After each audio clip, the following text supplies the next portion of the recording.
Okay guys, so now we're gonna check out how this thing really works. So you were telling me earlier, I thought this was just a stick like you have in an airplane, but what is this called? This is called the cyclic, which is the cylindrical control of the aircraft. So unlike an airplane, it does have forward and neutral, but it also has reverse and right turn and left turn. Awesome. So cylindrically, you can control the aircraft by this control here. Okay, great. Now, so that's one. This controls mainly, I guess, forward, backwards movement. And then what's that over there? Because I saw you grabbing that too earlier. This is selective. Okay. So you're collectively going up or collectively going down. Going down. And then this is the throttle for the engine itself. Okay. Mm-hmm. Okay, so that's attached to that. Now, down here, I called this earlier the rudder pedals, but it's clearly called something else. Well, it's it's very similar to the rudder pedals. It is yaw control, but it is more of an anti-torque device in a helicopter, but the effect is still the same as far as yaw control goes.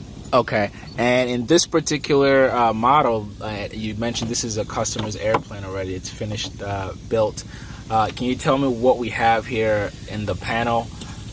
Well, this panel here is the MGL Enigma panel, which is an EFIS panel. Okay.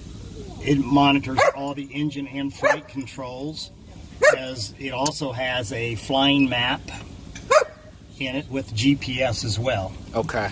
So aside from this, the only other instruments that you would need would basically be a VHF radio and a transponder. So between these three controls, you have pretty much everything you would ever need. So basically, once you get in the aircraft, you power up the master switch, you power up the panel.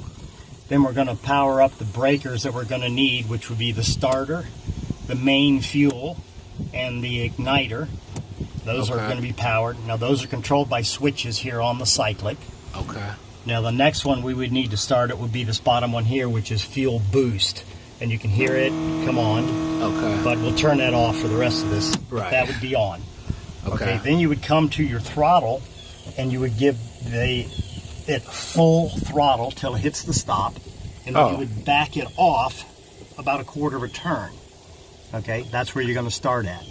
So to start it, then the stop button is the starter. So you push that and you hold that until you get the engine, which is this tack. Here's the engine. This is the rotor. So we're basically monitoring the engine RPMs and the engine EGT, exhaust gas temperature, right here on startup. Okay. So that we're going to take this up to about 15 to 17%, and then on our control, we're going to hit this small button with our little finger over on this side.